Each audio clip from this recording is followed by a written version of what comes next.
right, Shalom. I'd like to give all honor, praise, and glory unto my Poe Yahweh, Ba'Shem, Yahweh Shai. Double honors to the elders and apostles of Great Millstone. Honors to the elders of Amanda, Elder Sakalar, Yahweh. Peace, blessings, and protection to men and women who's currently waiting for the return of our Adawan power. All right, and it's a quick lesson. All right, this article is based off of Second Ezra 15 to 17. All right, a man showed desire to go into a city. All right, and basically, I'll get to it. He won't be able to. Roughly paraphrasing. All right. As you can see, the article is today, August 31st. Prepared for federal troops. Chicago mayor says city will stand up to Trump's, tyranny. All right. So he's basically, whatever that means, insurrection, whatever the case may be, you're going to see uproars in these cities. And I'm just to read a little bit of this, and I'm going to go into the precepts. It says Chicago Mayor Brandon Johnson is taking a defiant stance. He's taking a defiant stance against President Donald Trump's promise to deploy National Guard to the nation's largest city on August 30th. He signed an executive order. How can we stand up against tyranny? All right. Chicago police will not help the National Guard with enforcement activities such as conducting traffic stops and checks according to order. So it's like a soft version of martial law. All right. Hey, and we talked about these things beforehand, man. All right. All these things were prophesied about in the Holy Scriptures. It says this is about making a very clear distinction between what our law enforcement agency engages in and versus what federal agents engage in, which is another thing too. Because you see that out on the streets. You got certain law enforcement agencies are running through these cities at the same time, but these are, these are what do you call that? Testing grounds for the rest of these major cities. All right. This is pretty much coming to a city near you. All right, and hey, we talked about this, man. For you Jakes, and hey, you know what? And it made me think about what was that? All of these events leading up. If you look at some of these events leading up to the previous years, the things that pertain to the infrastructure, with them ships ramming in the bridges. All of these things were preparations to me, speaking as a man, all right, for the locking down of these cities, all right. Blackouts, they already told you about these things, and these things are not new, all right. These things happened aforetime, all right. You go back to the history of the siege of Titus. That's what it made me think about when I read this, how they pretty much they stopped water from going into Jerusalem, and they also stopped food from going in. All right, nobody could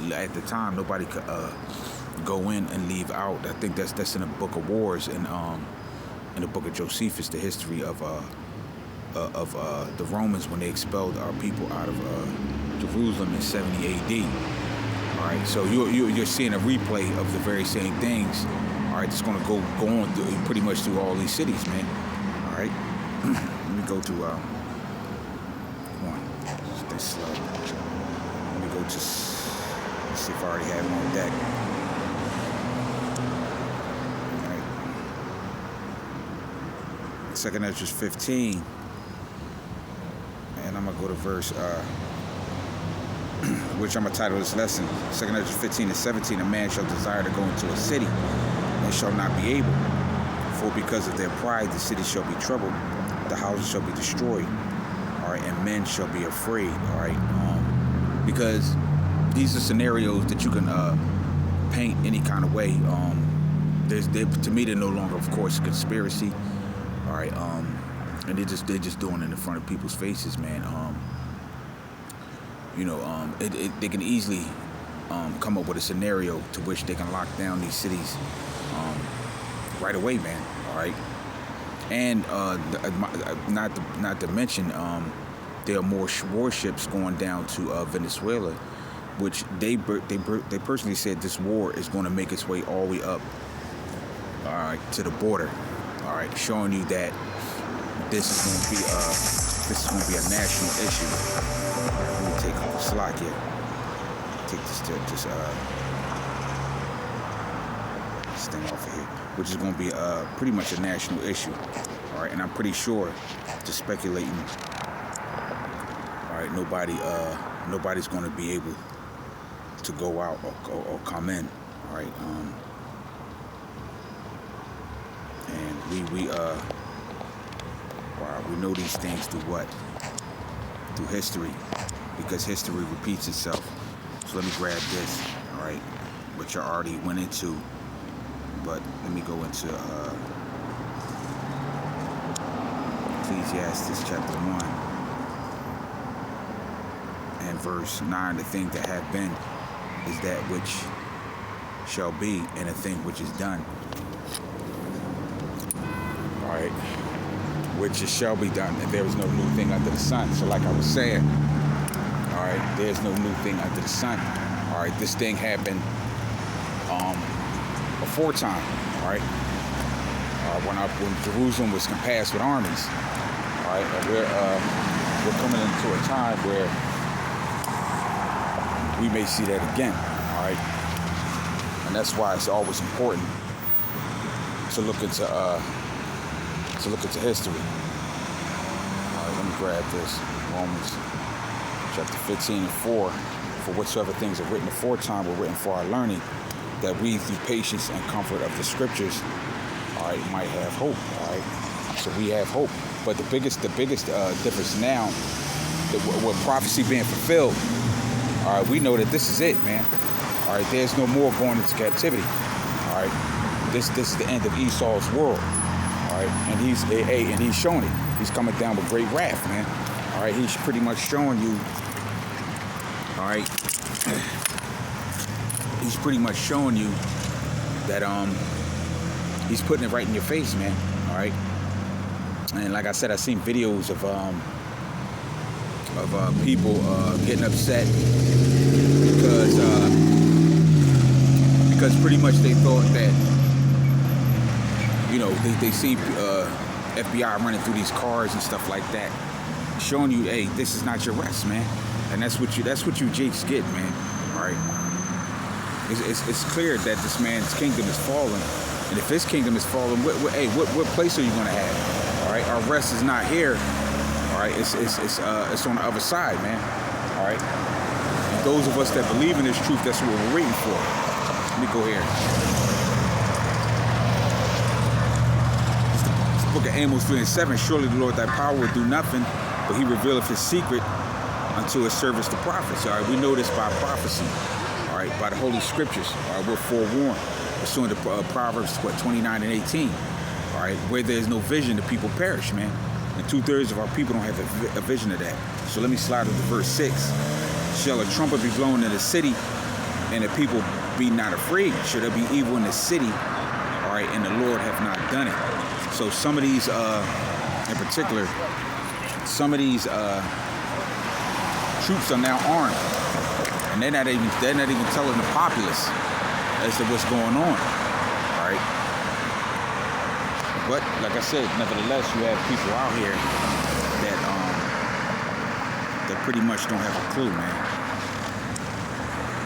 So let me go here. This is the book of 1 Thessalonians 5:3. For when they shall say peace and safety, then sudden destruction cometh upon them, as travail upon a woman with child, all right, and they shall not escape. All right, when they shall say peace and safety, all right, people, a lot of, not just Esau himself, but a lot of our people have they have hope in this place, man. They have hope in Babylon the Great, all right, which is prophesied to be pretty much to be destroyed, man. All right. So we're in a time where these things are right at the door, man. All right, they're pretty much at the doorstep. All right, so we're to watch and continue to pray, and to pray that we're count worthy to escape all these things, man. All right. It's a lot of events going on. You know, like I said, we can see a lot of. Matter of fact, before I close out, I had a while back. I had a dream about that. All right, about checkpoints in the city, and when you think about too, on a side note, with the real ID situation, all right, you know, systems are already implemented. All right, just to even travel from state to state. So it's just a matter of time before they could just, you know, all this planning, they could just flip things over like that, man. All right, the financial banking system, all right, everything could be just flipped around in a blink of an eye, man. All right, so you know, just hey, would it continue to be ready and hope in the Lord, man. So this is a quick lesson through the Spirit. I pray that this lesson is edifying, children, comforting. Hey, and hey, I'm gonna close out with this.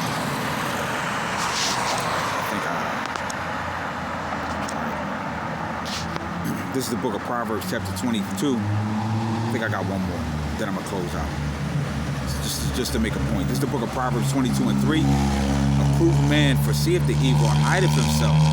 All right, but the simple pass on and are punished. How can a man hide himself? All right, in the Lord. All right, whether you get caught up in the chariots or die in the Lord, you're in a better place than these people because they're going to be destroyed. And those who trust in Esau shall wake up to everlasting shame and contempt. This is Proverbs 31.